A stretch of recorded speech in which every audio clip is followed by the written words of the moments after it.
Do you agree that the judiciary is a co-equal branch of government, and it is your obligation as a member of the executive branch to honor decisions made by the highest court of the land? Yes or no, Secretary? We are Yes. abiding by all federal judges' orders, absolutely. So yes, it's a co-equal branch of government. Okay, well, let me ask you a follow-up question to that.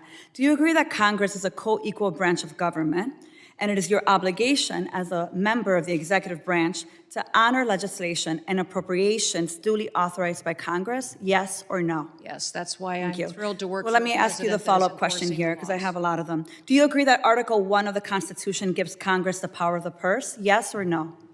Yes, it is a duty And do you of believe Congress that, to let be me able ask to you another appropriate follow-up, it's funds. just yes or no. Do you believe you have the power to disregard congressional appropriations and unilaterally repurpose funds that have been duly appropriated by Congress? Yes or no? Ma'am, we are not doing that. So the We are answer to using you is dollars no. as to All how right, they well, were it was a appropriated. yes or We're no, ensuring the Secretary. Let me programs have continue. integrity. Interestingly, you said no. But since you've been Secretary, you have repeatedly disregarded the law. You have illegally impounded funds that Congress appropriated and that your branch of government must implement pursuant to the law.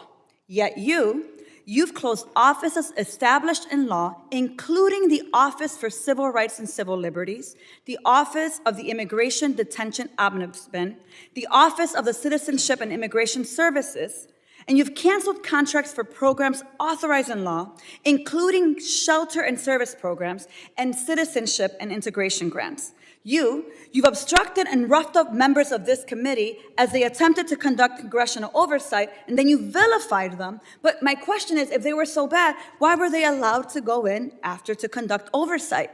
Let me just continue. You redirected funds to terrorize our communities. You created taxpayer-funded political propaganda campaigns to terrorize families and children who don't sleep at night because of the terror of those commercials that you are putting out there.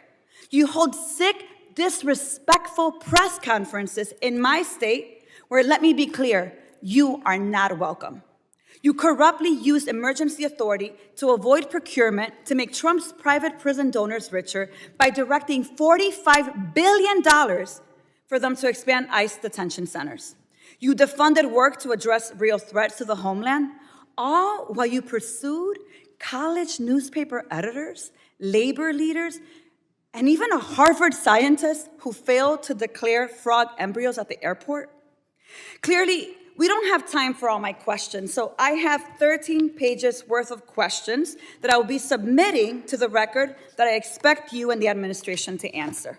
But here is my final question to you. When you took your oath, did you swear to support and defend the Constitution of the United States of America? Yes or no? Yes, I did. So I find that laughable. You don't behave like someone who takes that oath seriously. And let me tell you why. We don't live in a dictatorship or a monarchy. Trump's will is not the guiding doctrine of this nation, and our country is not a playground for his or your twisted authoritarian fantasies. We are a democracy. We defend the Constitution and we affirm the rule of law.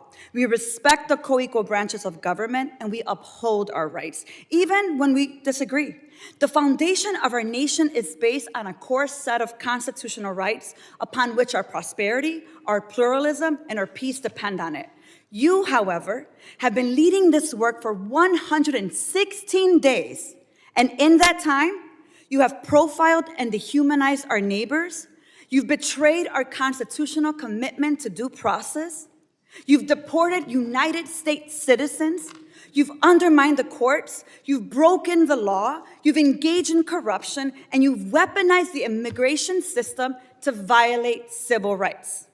As Senator Murphy perfectly stated, your department is out of control, but you're responsible. You have betrayed the sacred fundamentals of your oath. And I believe to my core that you are not fit to hold the office. And I again, to your face, demand your immediate resignation. And I put it and place it on the record for all of us to see.